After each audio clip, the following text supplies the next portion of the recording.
What kind of pizza is your business? Hey, my name's Josh and I help businesses convert more customers online. Hey, this is a bit of a fun analogy, but it really helps you get clear about your business's unique value proposition for both your business, your brand, and your services. So the analogy goes something like this.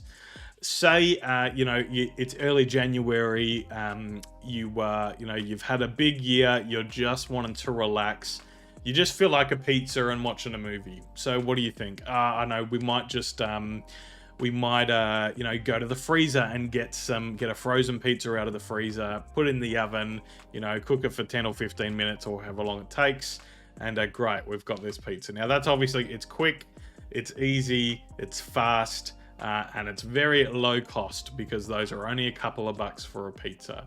So that's one example. Another one is, say it's comes to February, you're starting to get into the year, and you've got a party that you're providing for. You're inviting all your friends over. You've got a party. You've got to cater for it. So what is one thing? Say it's a football match or something. Let's order pizza because everyone loves pizza, right? There isn't many people that don't like pizza. So what's the best thing to do? Let's just order Domino's. Let's call, the 1300 or 131 number, whatever it is, and let's order, a whole bunch of pizzas, some garlic bread. Now, everyone's going to love it. Everyone's going to be happy. No one's going to miss out. It's a really great option. So it's very fast. It's very little effort on your part. It costs a little bit more. The price of pizzas are going up a little bit. But you get all the bonuses, you get the extras, and it makes your life easy. You don't have to think about cooking. So that's another example. A final example is it's come around, it's the 14th of February. It is now Valentine's Day.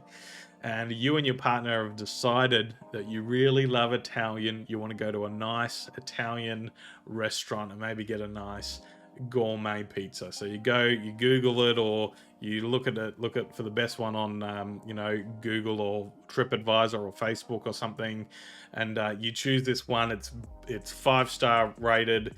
It's amazing Italian authentic experience. Big wood oven pizza. You go there. It's nice dimly lit. Place candle lights. They come and offer you, wine or champagne or something like that. It's a really, really great experience. Now, it's going to be a lot more expensive. You may have some, gold flakes or truffle or something on your pizza. It's significantly more expensive. Hey, speed wise, it's going to be a bit slower because you have to go out, you have to dress up, you have to place your order and then wait for it. But the taste of it is going to be really, really nice, really great quality, but the experience is going to be second to none. So that is another example of a pizza that you can go and consume. Now, I've just given you 3 different examples of a pizza. Now, if you have a look at a pizza, it's all going to be the same, right? It's all a bread base. It's all going to have some type of sauce on it. It's going to have some toppings, some meat and vegetables and bits and pieces. It's all essentially the same thing, but there's a couple of differentiating factors, and that is the speed, that's the price, that's the experience, and those type of things that really create a different, unique value proposition. Now, if I was just to get a pizza out of the freezer for Valentine's Day, it's not going to be very romantic. Although some people might not care, it's going to be a very different experience. And people are willing to pay for the more, the higher end experience, which for those restaurants, it's kind of less effort because they have to deal with less people, but they do have to make sure that their experience is worth coming to, instead of some of the other ones. So let's have a look at how you can apply this to your business, in your, immediate, industry, in the landscape that you're currently in. Do you have competitors that are offering the exact same service as you? Are you different in one of these different ways, in price and speed and experience and quality? You know, if you're not, or if you maybe you are, maybe you're better quality, or maybe you're faster, maybe you're a bit cheaper.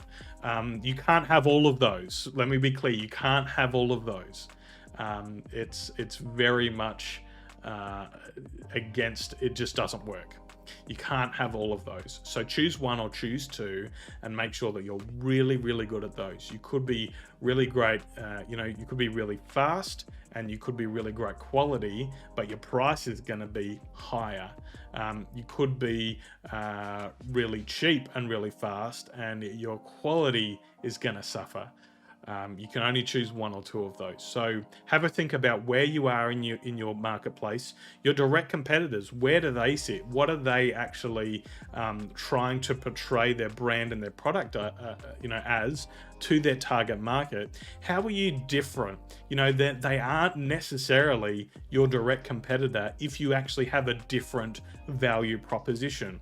Because if you do, then you're actually targeting a different type of customer, or a customer that's looking for a specific type of experience.